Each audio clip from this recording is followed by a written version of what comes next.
Quiet Rancher saw his alien maid limping. What he did next shocked the entire alien sheriffs. The Martian dust never settled on Elysium colony's outskirts. It hung perpetually in the air, painting the landscape in hues of rust and amber that matched Graham Foster's weathered complexion. His homestead sat isolated on the edge of the terraform zone, a stubborn rectangle of human determination against the planet's unforgiving terrain. Graham preferred it that way. After 15 years in the colonial marines, and another 5 working maintenance on orbital platforms, he'd earned his solitude. His ranch, with its hardy Earth hybrid cattle and modest hydroponic setup, provided everything he needed. The less he had to deal with the colony's politics or the increasingly complicated relationship between humans and the various alien species now calling Mars home, the better. "Damn converter's shot again," he muttered, wiping sweat from his brow as he examined the water recycler's cracked housing. His calloused hands worked methodically, muscle memory from his mechanic days taking over. The morning sun beat down through the dome's reinforced panels, casting long shadows across the workshop floor. A soft chime from the homestead's main building interrupted his concentration. "Visitor alert." Graham frowned, reaching for the pulse pistol he kept holstered at his hip, a habit from his military days he couldn't shake. The colony's sheriff rarely ventured this far out, and neighbors were scarce. Unexpected visitors usually meant trouble. He crossed the yard with measured strides, boots crunching on the gravel path. Through the transparent section of his front door, he spotted a slender figure waiting patiently. The tension in his shoulders eased slightly as recognition dawned. "Lara," he said, disengaging the lock. "Didn't expect you today." The cerulean woman stood with perfect posture, her blue skin a stark contrast against the dusty landscape. Silver-white hair was pulled back in a neat braid that hung down her back, and her warm amber eyes held that familiar hint of sorrow that Graham had never quite understood. "Mr. Foster," she replied with a slight bow of her head. "The agency sent me." "Your regular household maintenance appointment was rescheduled." Her voice carried the melodic lilt common to her species, but years on human colonies had smoothed most of her accent. Graham stepped aside to let her in. "Right, forgot about that." Lara moved past him with practiced efficiency, the modest black uniform with its white collar and short apron, making her look more like a relic from Earth's past than an alien from a star system 17 light-years away. The Ceruleans had been among the first non-human species to integrate with human colonies, their natural affinity for service roles making them sought-after employees. "Would you prefer I begin with the living quarters or the kitchen systems?" she asked, already removing cleaning supplies from the small case she carried. "Kitchen's fine," Graham replied, watching her move with that careful grace that seemed inherent to her people. "Coffee maker's been acting up again." As she nodded and turned toward the kitchen, Graham noticed it, a slight hitch in her step, a barely perceptible limp that she was clearly trying to hide. His eyes narrowed, focusing on her right leg where the uniform's hem didn't quite cover a white bandage wrapped around her calf. "You're hurt," he stated flatly.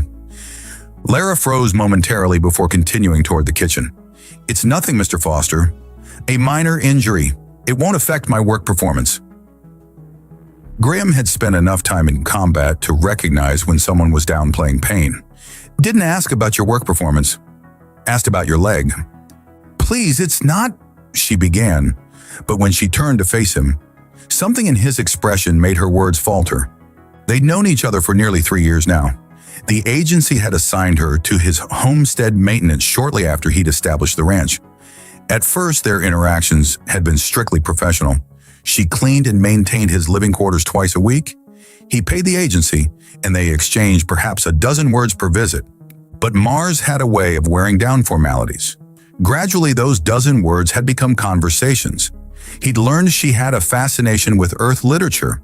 She discovered his weakness for the spiced tea from her homeworld. He'd started keeping it stocked for her visits. She'd begun bringing him books she thought he might enjoy. Neither of them had ever acknowledged the quiet understanding that had developed between them. Neither had ever mentioned the way her visits had stretched longer, or how he'd started timing his breaks to coincide with her schedule. "It's my husband," she said finally, her voice barely above a whisper. "We had a disagreement." Graham's jaw tightened. Disagreement, he repeated, the word tasting bitter on his tongue. It was my fault, she added quickly, lowering her gaze. I should not have questioned his decisions about our finances. Graham said nothing, but his silence spoke volumes. He'd suspected for months that something wasn't right in Lara's home life. The occasional bruise she couldn't quite hide, the way she flinched at sudden movements, how she never spoke of her personal life unless directly questioned. Your coffee maker, she said, clearly desperate to change the subject.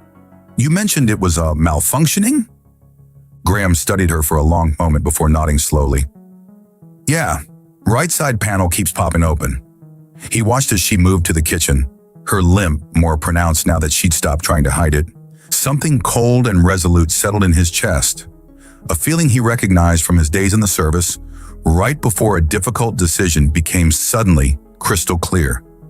He wouldn't interfere today, but as he watched Lara work, her movements precise despite her obvious pain, Graham knew with absolute certainty that his policy of staying out of other people's business had just reached its limit.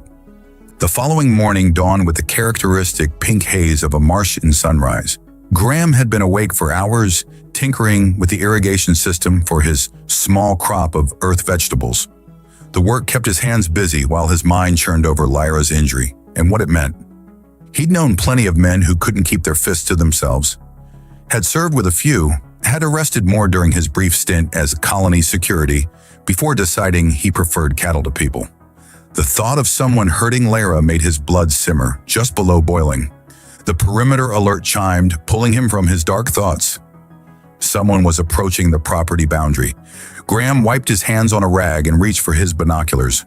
Through the lenses, he spotted a familiar figure stumbling along the access road. His heart rate spiked. Lara was walking with obvious difficulty, one hand pressed against her side. Her normally perfect posture crumpled. Shit, he muttered, dropping the binoculars and breaking into a run. By the time he reached her, she had collapsed to her knees in the rust-colored dirt. Her uniform was torn at the shoulder, and a dark purple bruise bloomed across her cheekbone, stark against her blue skin. Lara, he said, kneeling beside her. What happened? Her amber eyes, usually so warm, seemed dulled with pain. I'm sorry, she whispered. I didn't know where else to go. Graham gently helped her to her feet, supporting her weight against his side. Can you walk a little more?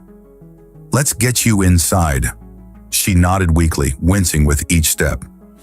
As they made their slow progress toward the house, Graham noticed fresh blood seeping through her uniform at the waist. Inside, he eased her onto the couch.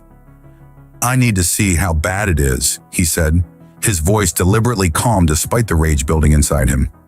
He found out I was here yesterday, she explained, her voice barely audible. Said I was disgracing him by working in a human's home, that I'd developed inappropriate feelings. Graham's jaw clenched as he carefully lifted the edge of her uniform top. A jagged cut ran along her ribs, not deep enough to be life-threatening, but nasty nonetheless. Did he use a blade?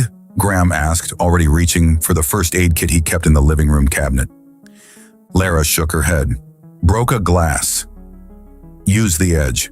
She paused, watching as Graham prepared antiseptic and bandages. He said he'd report me to the Cerulean Consul for moral violations if I didn't quit working for you. Graham knew what that meant. The Cerulean Society operated under strict codes of conduct, especially for bonded females. Accusations of impropriety could result in social exile or worse. You're not going back to him, Graham stated flatly, applying antiseptic to her wound with gentle hands that belied his growing fury. I have no choice, she replied, flinching slightly at the sting.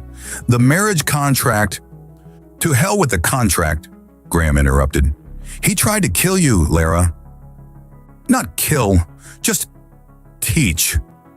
The resignation in her voice made something snap inside Graham. He finished bandaging her side in silence, his movements methodical despite the storm brewing behind his eyes. When he was done, he stood and walked to the gun cabinet mounted on the wall. Graham, Lara said, alarm creeping into her voice as she watched him remove an old pulse rifle, a relic from his military days. What are you doing? He checked the charge, the familiar weight of the weapon awakening muscle memories from a life he'd tried to leave behind. Something I should have done yesterday. You can't, she pleaded, attempting to rise but falling back with a wince. Dren has connections in the colony, criminal connections, and the Cerulean consul won't intervene in a domestic matter. Graham slung the rifle over his shoulder. I'm not asking for intervention. The sheriff's department won't do a damn thing either. Not for an alien domestic dispute. His voice softened as he looked at her. Rest, you're safe here. I'll be back soon.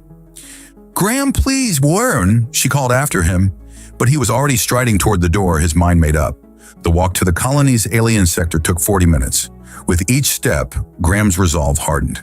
He'd spent years keeping to himself, minding his own business, letting the colony's problems remain the colony's problems. But some lines couldn't be crossed. Some actions demanded response. The alien district was a patchwork of architectural styles reflecting the dozen different species that had made Mars their home. The Cerulean section was easy to spot. Gleaming white structures with curved organic lines that reminded Graham of seashells. But Dren, Lara's husband, didn't live in the respectable Cerulean neighborhood. He'd taken up residence in the fringe area where the district borders blurred, where colony law enforcement rarely ventured. Graham knew the place, a collection of prefab units and converted shipping containers that housed those who preferred to operate in the shadows. Humans called it the scrapyard. As he approached, eyes followed his progress. Compound eyes, slitted eyes, eyes with horizontal pupils, all watching the lone human with the rifle slung over his shoulder. Graham ignored them. His focus narrowed to a singular purpose. He knew which unit belonged to Dren. Lara had mentioned it once, almost in passing, when explaining why she sometimes arrived late for her scheduled cleaning days. Standing before the door now, Graham took a deep breath. He was about to cross a line that couldn't be uncrossed, about to make himself a target for whatever criminal elements Dren was connected to. He didn't hesitate, not when Lara's bruised face was still fresh in his mind. Graham kicked the door open, rifle raised, ready to face whatever waited on the other side. The door crashed against the wall with a metallic clang. Graham stepped into the dimly lit prefab unit, rifle raised and ready. The air inside was thick with the sweet, sour scent of alien intoxicants and the musty odor of unwashed bodies. 4 sets of eyes turned toward him, 3 belonging to aliens he didn't recognize, and 1 to Dren, Lara's husband. The cerulean male sat at a makeshift table, cards and betting chips scattered before him. Unlike Lara's delicate features, Dren's face was angular, his blue skin darker and mottled with patches of purple around his neck. Signs of status among male ceruleans? Well, Dren drawled, leaning back in his chair with affected casualness, the human pet owner has come to bark at me. The other aliens, a spindly Vexian with chitinous plating, a hulking Krell with stone-like skin, and a Medusan whose face rippled with tentacle-like appendages, reached for weapons. Graham fired a single shot into the ceiling. The pulse blast left a smoking hole in the metal and sent the aliens freezing in place. Next one goes through someone's head, Graham stated flatly. Starting with you, Drenna. The Cerulean's expression hardened, but he raised his hands in a placating gesture. I don't know what my wife told you, human, but whatever it was. She didn't need to tell me anything, Graham interrupted, taking another step forward. The cuts and bruises did all the talking. Dren's mouth twisted into something between a smile and a sneer. Cerulean females require firm guidance. It's our way. Your human sensibilities. Don't give me that cultural difference bullshit, Graham snapped. I've known plenty of Ceruleans. None of them needed to cut their wives with broken glass to maintain order. The Krell rumbled something in its native tongue. Dren replied without taking his eyes off Graham, then switched back to the colony's common language. My associate wonders if you've considered the consequences of threatening a business owner in his own establishment. Business owner? Graham scoffed. Is that what you call yourself?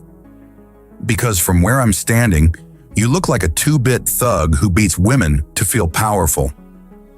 The Vexian hissed, mandibles clicking in agitation. Its clawed hand inched toward a blaster on the table. I wouldn't, Graham warned, shifting his aim slightly.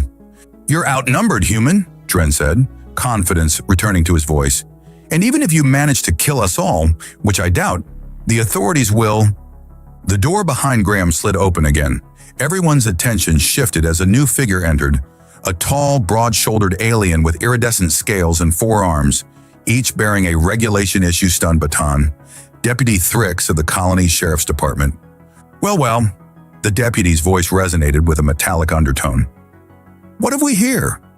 A human with an unregistered military-grade weapon threatening respected business owners? Graham kept his rifle trained on Dren but tilted his head slightly toward the deputy. Respected business owners? Is that what we're calling traffickers and abusers now? Deputy Thrix's gill-like structures fluttered, the equivalent of a raised eyebrow. Serious accusations, Mr. Foster. I know you. Former colonial marine, now a rancher. Never caused trouble before, so why start now? Ask him about his wife's injuries, Graham replied. Ask him why she showed up at my ranch, bleeding and terrified this morning. Dren's composure slipped momentarily before he regained his smooth demeanor. My wife is prone to accidents and imagination. Perhaps she's developed an unhealthy attachment to her human employer. The deputy moved further into the room, positioning himself to see all parties. Domestic disputes are handled by the cerulean consul, not the sheriff's department. You know this, Mr. Foster. And when the husband is running illegal operations, Graham challenged, trafficking in black market goods, using his wife as cover for his activities? The Medusan's tentacles writhed nervously. The Krell shifted its massive weight. Subtle tells that Graham's accusations weren't far off the mark. Deputy Thrix noticed too. His secondary arms tightened their grip on the stun batons. Mr. Dren, would you care to address these allegations? Dren spread his hands in a gesture of innocence.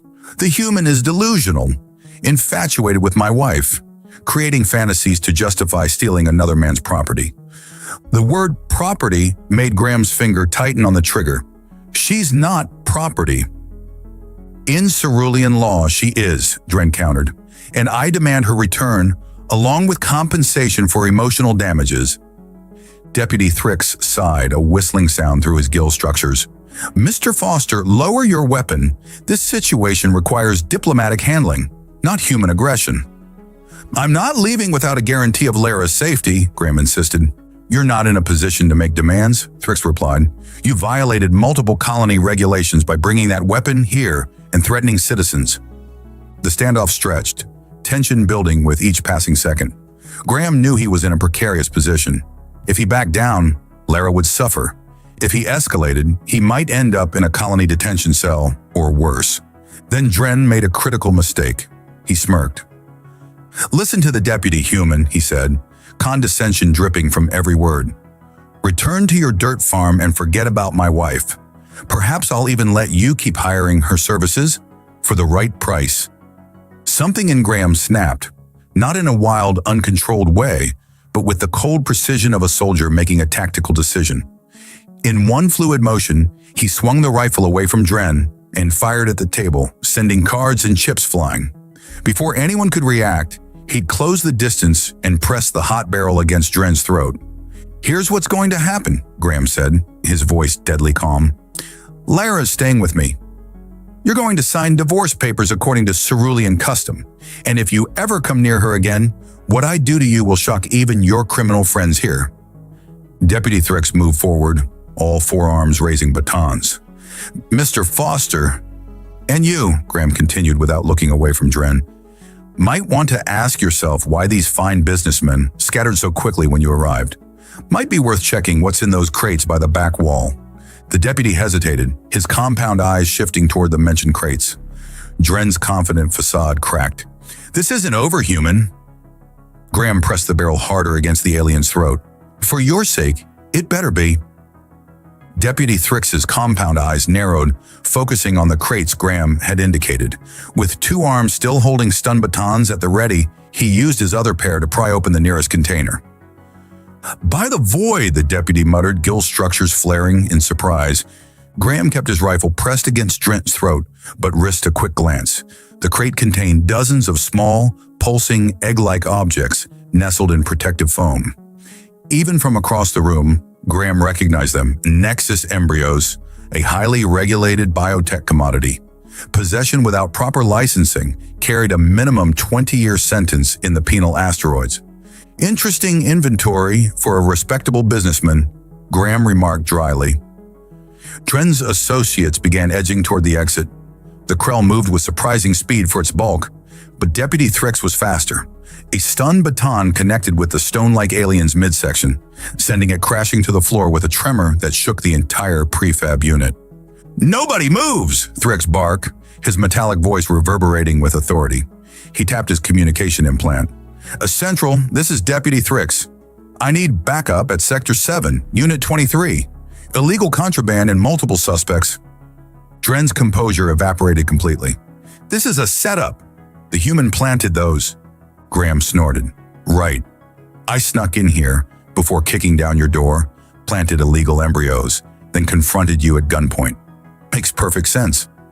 The deputy secured the Krell with restraints, then moved to examine the other crates. Each contained different contraband, designer narcotics, unregistered weapons, and what appeared to be forged identification chips. "Mr. Dren," Thrix said, his tone now coldly professional, "you're under arrest for possession of Class A restricted biotech, trafficking in illegal substances, weapons violations, and..." He paused, looking at Graham. "Suspected domestic abuse." "Domestic matters are cerulean jurisdiction," Dren protested. "Not when they intersect with colony-wide criminal activity," Thrix countered, securing the Vexian who had wisely chosen not to resist. Graham finally lowered his rifle, though he kept it ready. "What about Lara? She needs protection." The deputy considered this. "Legally complicated, she's still his wife under cerulean law, but these charges change things." He gestured toward the contraband. "But she'll need to file a formal statement about the abuse and any knowledge of these operations." "She had nothing to do with this," Graham insisted. "That remains to be determined," Thrix replied, though his tone suggested he believed Graham. "For now, Mr. Foster, you are also in a precarious position. Threatening citizens with an unregistered weapon carries serious penalties." Graham tensed, prepared to fight if necessary. He hadn't come this far to end up in a cell while Lara remained vulnerable. The deputy seemed to read his thoughts. "However," he continued, "given the circumstances and what we've discovered here, I'm inclined to exercise discretionary judgment, provided you surrender that weapon and agree to make a formal statement." Before Graham could respond, commotion erupted outside. The prefab's thin walls couldn't muffle the sound of raised voices and approaching footsteps.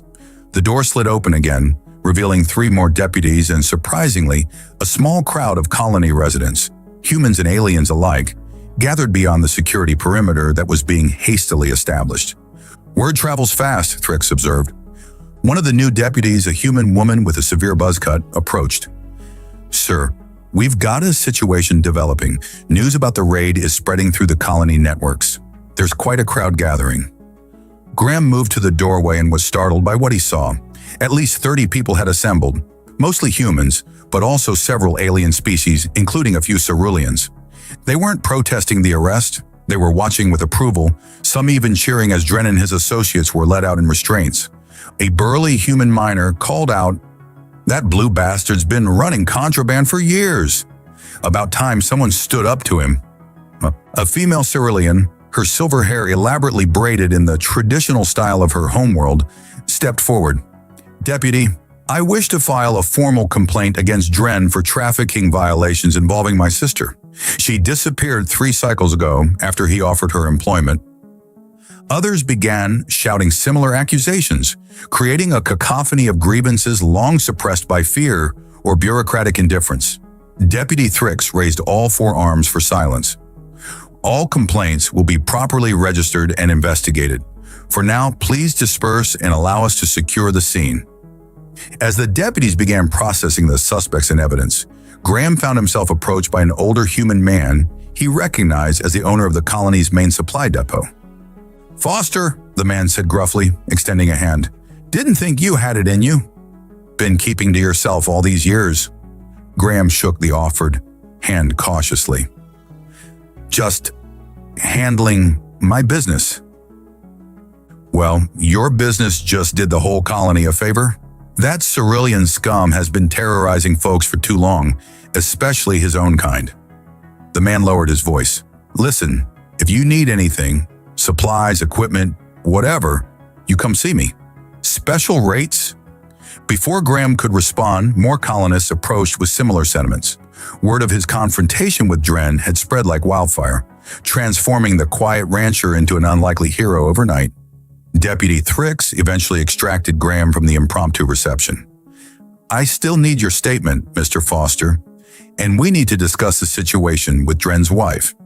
Graham nodded, suddenly eager to return to his ranch. To Lara. She needs medical attention, proper care, not just my field dressings. We'll arrange it, Thrix assured him.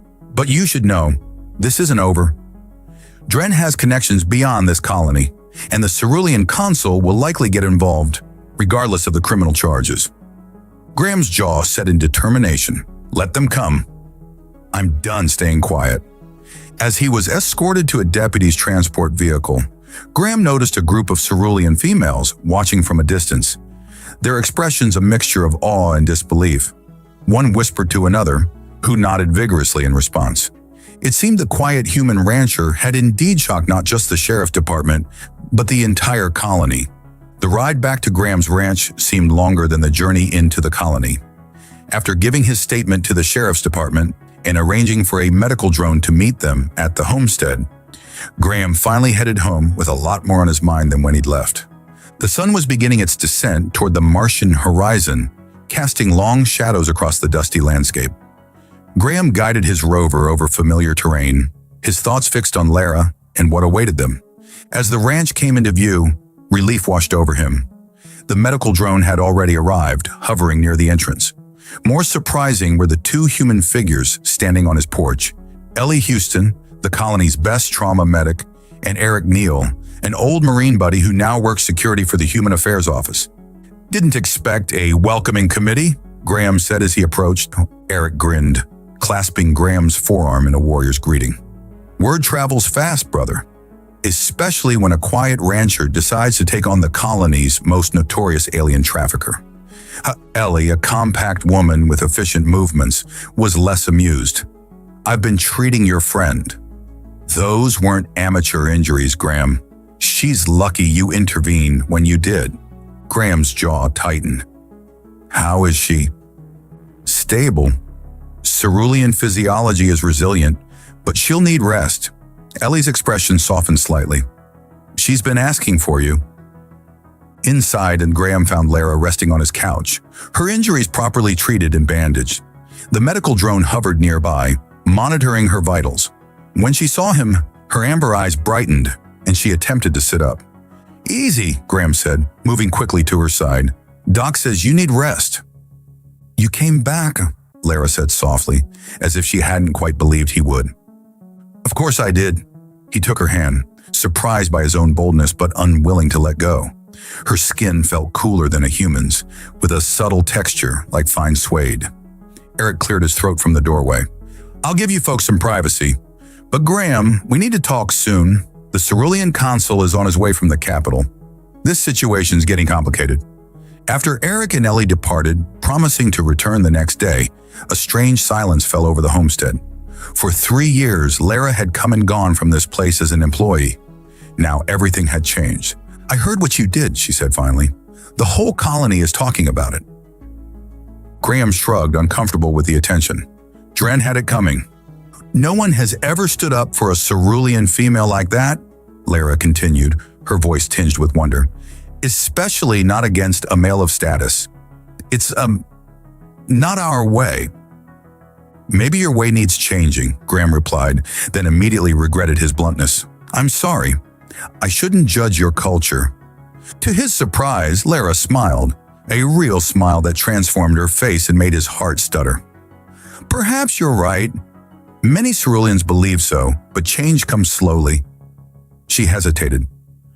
Graham, why did you do it? Risk everything for me? The question hung between them, demanding honesty. Graham had never been good with words, preferring action to declaration, but some things needed saying. Because I couldn't stand seeing you hurt, he began, his voice rough with emotion.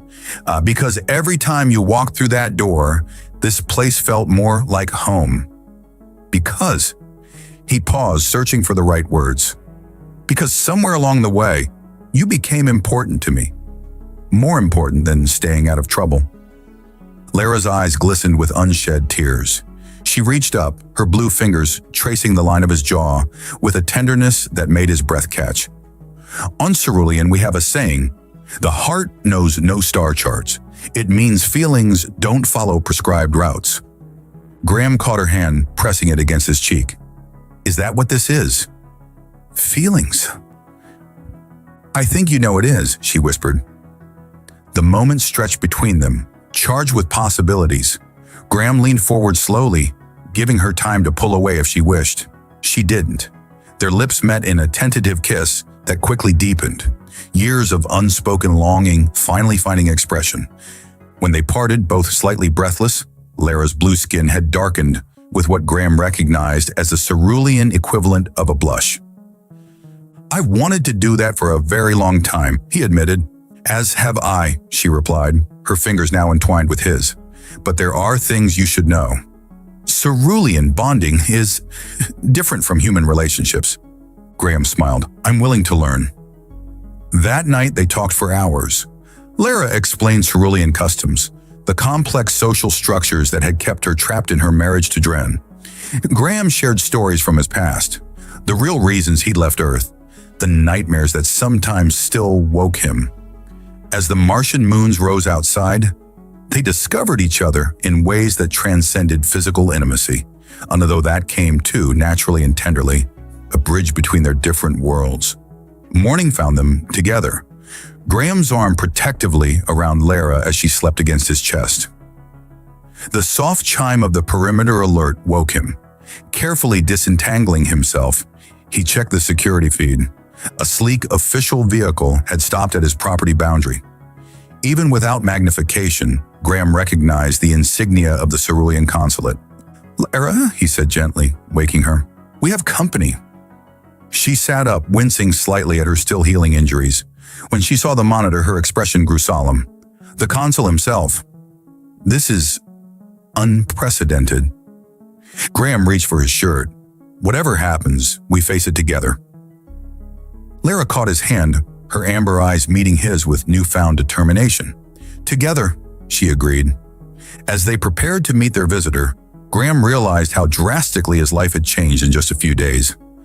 The quiet rancher who minded his own business was gone. In his place stood a man who'd found someone worth fighting for. And fight he would, if necessary. Against Dren, against the Cerulean consul, against the whole damn galaxy if it came to that. The Cerulean consul turned out to be surprisingly reasonable. Consul Naren was an older male with pale blue skin that had faded with age and eyes that held more wisdom than prejudice. After a tense initial meeting where Graham refused to let Lara out of his sight, the three of them had reached an unexpected understanding. Dren's activities have long been a stain on Cerulean honor, Naren had explained, sipping the earth tea Graham had offered. His trafficking operations extended far beyond this colony, but he was protected by powerful interests. Until now. Until a human got involved, Graham had said bluntly. The consul had inclined his head. Precisely. Your actions created a diplomatic opportunity, one I intend to use to push for reforms in our bonding laws. That had been 3 days ago. Now, as Graham repaired fencing on the western edge of his property, he reflected on how quickly life could change. Lara had been granted temporary protective status under joint human-Cerulean jurisdiction, a legal first. The charges against Dren had multiplied as more victims came forward, and Graham's quiet ranch had become something of a local legend. Perimeter alert, announced the ranch's security system, interrupting his thoughts. Graham straightened, shading his eyes against the setting sun. A cloud of dust approached from the direction of the colony, too large for a single vehicle.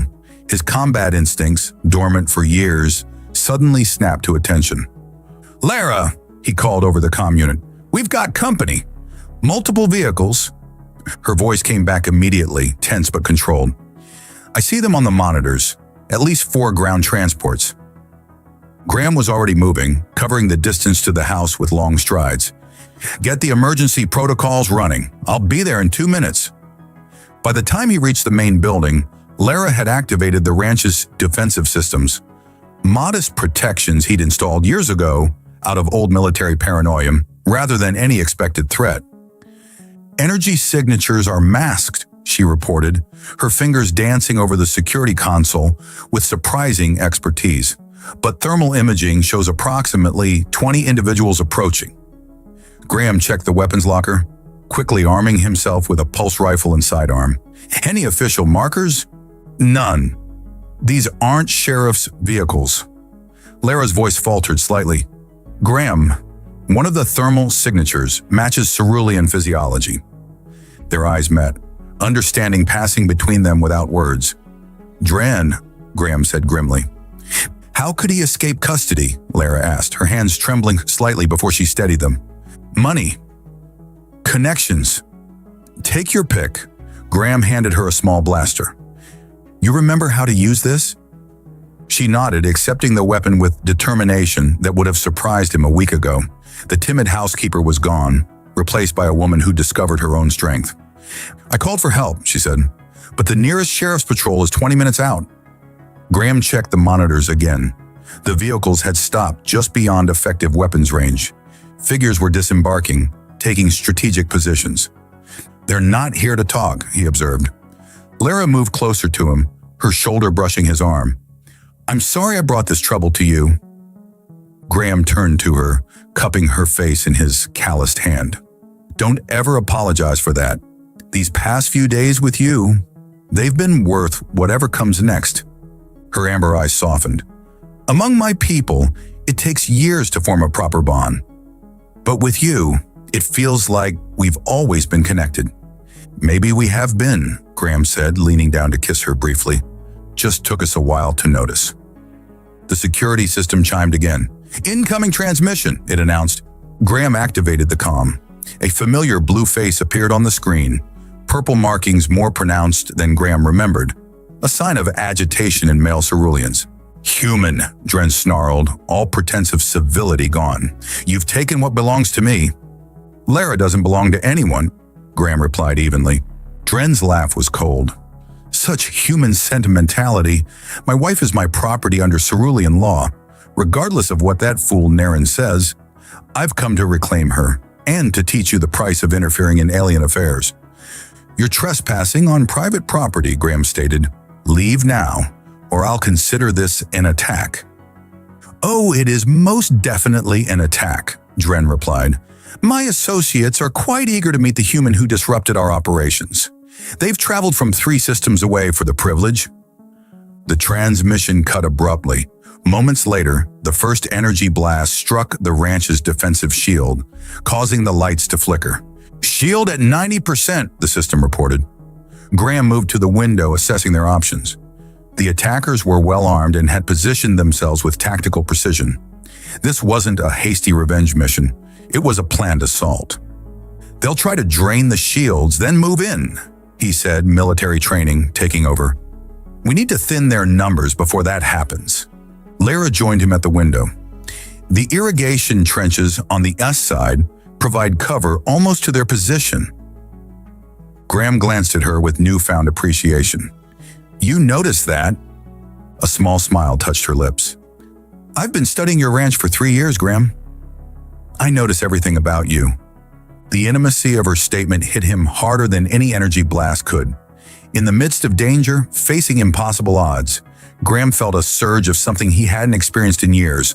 Hope, not just for survival, but for a future worth fighting for. I have an idea, he said, but it's risky. Tell me, she replied without hesitation. As Graham outlined his plan, another blast rocked the building. Outside, the mercenaries were advancing, using portable shield generators for cover. Time was running out. If this works, Graham said, it'll buy us time until backup arrives. And if it doesn't, Lara asked. Graham checked his weapon. Then we go down fighting. Together. She straightened her shoulders, a warrior's resolve in her eyes. Together. As they prepared to make their stand, Graham's comm unit chimed with an incoming message. Eric's voice came through, tense but clear. Hold tight, brother. Cavalry's coming. Half the human miners and farmers in the colony are heading your way. Seems you've started something bigger than you know. Graham exchanged a look with Lara. Perhaps they weren't as alone as they'd thought. Shields at 40%, the system announced as another blast rocked the ranch house. Graham checked his tactical display. They're concentrating fire on the south quadrant, trying to create a breach point. Lyra nodded, her silver hair now tied back in a practical knot rather than her usual neat braid. The irrigation control system is ready. On your mark. Graham squeezed her shoulder, drawing strength from her calm determination. Let's show these off-worlders what happens when they mess with a human's home. With a few commands, Graham rerouted power from non-essential systems to reinforce the failing shield section.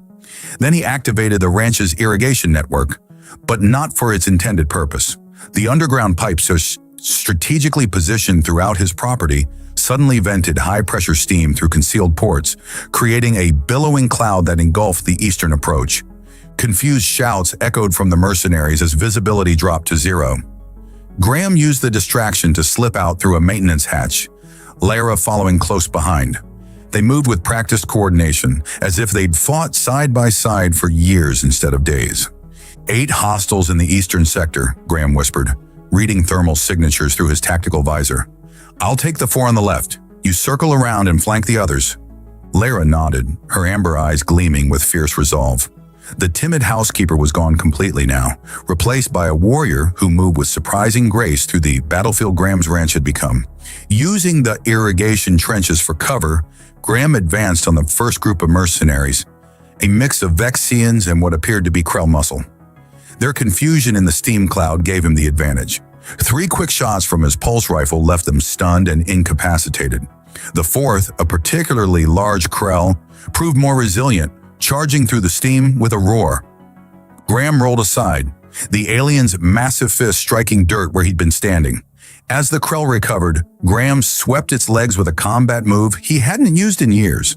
The alien crashed down, and Graham delivered a precise stun blast to its neural cluster. From the other side of the steam cloud came similar sounds of combat.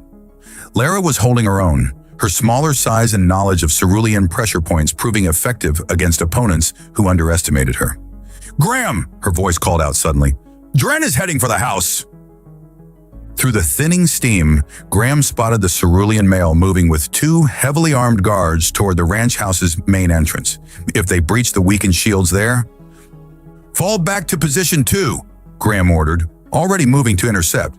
He was halfway to the house when the distant rumble of engines caught his attention. A cloud of dust approached from the colony's direction, much larger than before. Eric, Graham breathed, hope surging through him. The approaching vehicles didn't slow as they reached the property boundary. They burst through, a motley collection of mining rigs, farming equipment, and personal transports. At their lead was Eric in an armored security vehicle, with what looked like half the human population of Elysium Colony behind him. The mercenaries, suddenly finding themselves outnumbered, began to fall back. All except Dren, who continued his determined advance on the house, rage overriding tactical sense. Graham intercepted him 20 meters from the door, stepping out from behind a storage shed with his rifle raised. That's far enough. Dren's guards raised their weapons, but before they could fire, precise shots from Lara's position dropped them both. The cerulean male stood alone, hatred contorting his features. You've ruined everything, he snarled. My business, my reputation, my property. She was never your property, Graham replied evenly.